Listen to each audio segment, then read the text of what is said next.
कल या तो अखबार नहीं छपेगा या फिर अखबार छपेगा तो उसमें इलेक्टोरल बॉन्ड की खबर नहीं छपेगी। यह भविष्यवाणी पत्रकार रवीश कुमार ने कल ही कर दी थी और आज वही हुआ है। पूरी खबर विस्तार से जानेंगे। नमस्कार, मैं ब्यूटी गिरी और आप देख रहे हैं नेशनल दस्तक। जी हाँ, इलेक्टोरल बॉन्ड की जो जानकारी एसबीआई को देनी थी वो एसबीआई ने दे दी है और चुनाव आयोग के वेबसाइट पर यह अपलोड भी कर दिया जा चुका है। सुप्रीम कोर्ट ने जिस तरीके से शिकंजा कसा और उस तरीके से कान मरोड़ा एसबीआई का, लाख तरीके से बहाने बनाने के बाद आखिरकार एसबीआई को वो सारी सूची, वो लिस्ट देनी पड़ी और चुनाव आयोग को अपने वेबसाइट पर ये सारे नाम, कंपनियों के नाम और पार्टियों के नाम देने पड़े। कोशिश हालांकि भरपूर की गई थी कि किसी भी तरीके से इसे रोक लिया जाए। एसबीआई ने लंबे समय का समय भी मांगा था, 30 जून तक का समय मांगा था, लेकिन इन्हें जब फटकार लगाई तो 3 दिनों के अंदर सारी जानकारी निकालकर सौंप दी गई और अब उसे साझा जो है पब्लिक भी कर दिया गया है। और उसमें जो सब कुछ निकल कर आया है वो खबर बेहद चौंका देने वाला है, जिसमें बीजेपी को सबसे ज्यादा चंदा मिला है। इतना चंदा मिला है कि 4 बड़ी पार्टियों को मिलाकर उससे भी ज्यादा बीजेपी ने अकेले चंदा इकट्ठा किया है। उसमें सबसे बड़ी बात यह भी निकल कर आई है कि जिन कंपनियों पर ईडी सीबीआई ने छापे मारे थे, कुछ ही दिनों बाद उन्हीं कंपनियों ने चंदा खरीदा है, चंदा दिया है, इलेक्टोरल बॉन्ड खरीदा है। मतलब ये क्या था? ये चंदा था या वसूली थी? ये सबसे बड़ा सवाल है। और वहीं अगर आप बात कर लें रवीश कुमार के ट्वीट को, सीनियर जर्नलिस्ट ने एक दिन पहले जो भविष्यवाणी की थी, आज वो सच निकला।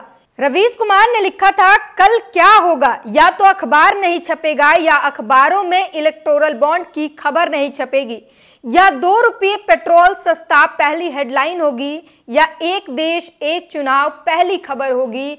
और अगर आप आज की खबरें देखें, आज की अखबार उठाकर देख लें तो आपको नजारा बिल्कुल वैसा ही दिखेगा। जनसत्ता अखबार ये छापेगा कि एकल मतदान सूची के जरिए एक साथ चुनाव की सिफारिश, ये बताएगा सुखबीर सिंह शंभू व ज्ञानेश कुमार बने चुनाव आयुक्त। तो वो सारी खबरें बताएगा कि ममता बनर्जी के सर पर चोट लग गई और हर तरीके की खबर बताएगा। लेकिन चुनावी बॉन्ड की अगर बात कर लें, जो आज पहली हेडलाइन होनी चाहिए, उसे एक कोने में छुपाकर लिखा गया है। वो खबर ये बताएगा कि चुनावी बॉन्ड के खरीदारों में अरबपति कारोबारियों से लेकर कम चर्चित संस्थाएं, और ये भी खबर एक कोने में बताई गई है जो आज की सबसे बड़ी हेडलाइन होनी चाहिए। ये रही जनसत्ता की जो पहले पेज की जो है। वहीं और बात कर लें हिंदुस्तान की, तो हमने इसमें भी काफी खोजबीन करने की कोशिश की, लेकिन ये असम मिजोरम विवाद बता रहा है। विजय माल्या ब्रिटेन की कोर्ट में दिवालिया घोषित हो गए, ये बताएगा। यादव सिंह पर मुकदमे की अनुमति बता रहा है। येदियुरप्पा का इस्तीफा, नए चेहरे का मंथन, ये सब कुछ बताया गया है हिंदुस्तान के पेज पर, लेकिन नहीं बताया गया है तो इलेक्टोरल बॉन्ड की खबरें इसमें नहीं बताई गई है। इतना ही नहीं, हमने ऑनलाइन जाकर गूगल सर्च भी करने की कोशिश की, उसमें भी इलेक्टोरल बॉन्ड पर जो हिंदुस्तान ने आज छापा है, आज की तारीख के साथ, उसमें यही बताया गया है कि इलेक्टोरल बॉन्ड एक राजनीतिक चंदा है, इसकी शुरुआत कैसे हुई और तमाम चीजें। लेकिन जो वेबसाइट पर आने के बाद कौन सी पार्टी को चंदा मिला, कितना मिला, क्या कुछ हुआ, तमाम लोगों ने जो रिसर्च की, वो हिंदुस्तान को जरूरी मुद्दा नहीं लगा ये छापना, और उसने पूरी तरीके से इसको गायब कर दिया है। अब बात कर लें नवभारत टाइम्स की, तो पहले पेज का पहला हेडलाइन है, लोकसभा विधानसभा के चुनाव साथ साथ कराने की सिफारिश। उसके बाद पूरे 4 पेज में जो है ऐड है, लेकिन इलेक्टोरल बॉन्ड की बात नहीं की गई है। और इसीलिए सीनियर पत्रकार रवीश कुमार ने ये ट्वीट कल के दिन ही कर दिया था। एक दिन पहले ही ये भविष्यवाणी कर दी थी और ये भविष्यवाणी आज सत्य भी निकली है। वहीं आपको बता दें कि तमाम ऐसे अखबार, प्रिंट मीडिया और तमाम जो इंडिपेंडेंट जो मीडिया है, वो लोग इन्होंने काफी अच्छी कवरेज भी की है, जिसको लेकर सोशल मीडिया पर उनकी तारीफ भी की जा रही है। और अब बात कर ले चंदे की, तो बीबीसी ने लिखा है इलेक्टोरल बॉन्ड से जुड़ा डेटा जारी, बीजेपी को मिला 60 अरब का चंदा। आज तक ने लिखा है बीजेपी को मिला 719 करोड़ का चंदा, कांग्रेस समेत 4 पार्टियों के कुल डोनेशन से 5 गुना ज्यादा। भारतीय जनता पार्टी को वित्त वर्ष 2022-23 के दौरान 719 करोड़ रुपए का चंदा मिला है। यह कांग्रेस, आम आदमी पार्टी समेत 4 बड़ी राजनीतिक पार्टियों को मिले कुल चंदे की तुलना में 5 गुना ज्यादा है। बीएसपी को इस दौरान 20,000 रुपये से ज्यादा का कोई चंदा नहीं मिला है। वहीं काफी खोजबीन करने के बाद जनसत्ता की एक रिपोर्ट मिली, जिसमें उसने इलेक्टोरल बॉन्ड की बात की है और इसमें लिखा है ईसी ने जारी किया इलेक्टोरल बॉन्ड का सारा डेटा, बीजेपी की हुई छप्पर फाड़ कमाई। आगे लिखा है अगर इसी की डेटा को ध्यान से देखा जाए तो पता चलता है कि भारतीय जनता पार्टी के नाम पर 8,633 एंट्री हुई है, यानी कि इतनी बार उसे चंदा दिया गया है। वहीं बात जब कांग्रेस की आती है तो उसके खाते में महज 3,145 एंट्री देखने को मिली है। आम आदमी पार्टी के नाम पर 245 एंट्री हुई है और लालू की पार्टी, ममता की पार्टी और तमिलनाडु के डीएमके जैसी पार्टियों को भी अच्छी खासी चंदा मिली है, लेकिन सबसे आगे बीजेपी ही रही है। तो बीजेपी जो है इसमें सबसे रेस में सबसे आगे जाती हुई दिखाई दे रही है।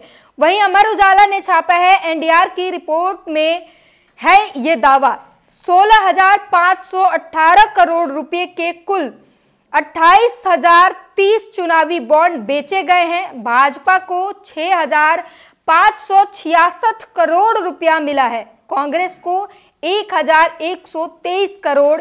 ये डेटा जो है मार्च 2018 से जनवरी 2024 तक के आंकड़े जो है ये अमर उजाला जो है बता रहा है।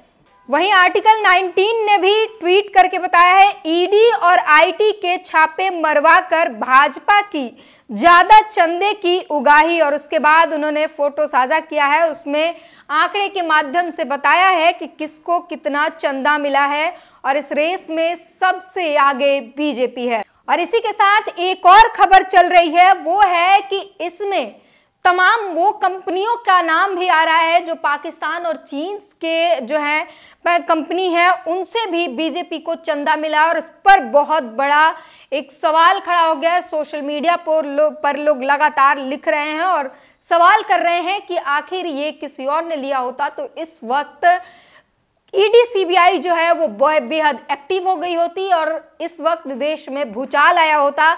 और न्यूज क्लिक का अगर मामला आपको याद होगा तो आरोप लगाया गया था कि चाइना से चंदा आ रहा है, इसलिए उस पर कार्रवाई की गई थी। तो उसके बाद अब लोग लिखना शुरू कर चुके हैं और एक यूजर ने लिखा है दुनिया का सबसे बड़ा घुसखोर नरेंद्र मोदी, मोदी को पाकिस्तान से पैसा क्यों आता है, मोदी को चीन से पैसा क्यों आता है, मोदी ने भारत की जनता को लूटा है, अस्पताल और भिखारियों को भी नहीं छोड़ा, मोदी ने चंदा लिया और अंबानी, अडानी, पाकिस्तान, चीन ने भारत को लूटा है। इसी के साथ अजय यादव ने लिखा है मजाल है कोई गोदी मीडिया कुछ बोल दे, एक कहावत है प्राण जाए पर वचन न टूटे, कुछ ऐसा ही हालात है गोदी मीडिया के।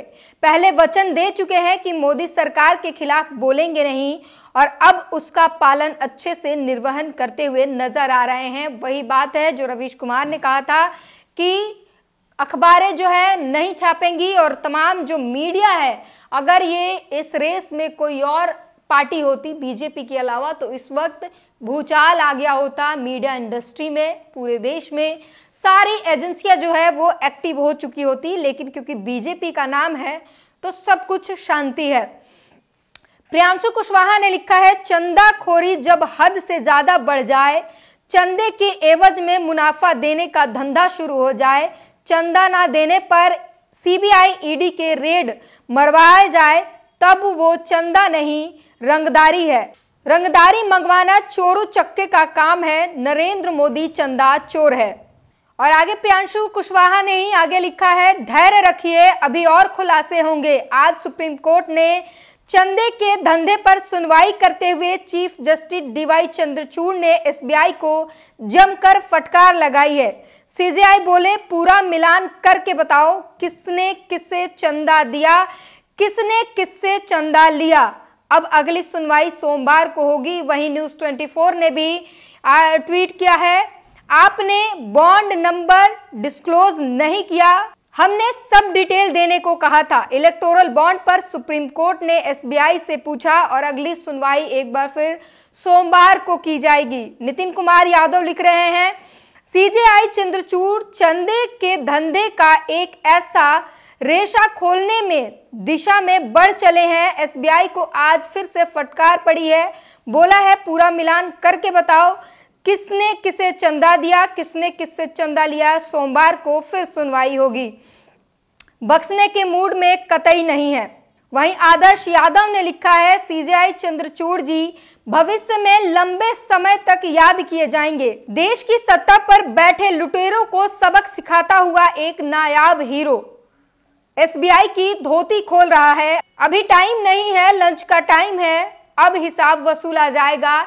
ये एसबीआई के लिए बहुत मशहूर लाइन है, लंच के बाद आना, और उसी के लिए उन्होंने लिखा है।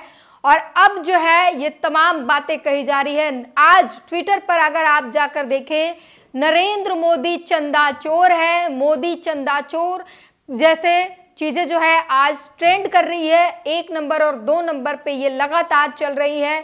सीजेआई चंद्रचूड़ की तारीफ हो रही है और साफ कहा जा रहा है कि सत्ता के लुटेरों को किसी ने अगर सबक सिखाने का काम किया तो डीवाई चंद्रचूड़ ने किया है।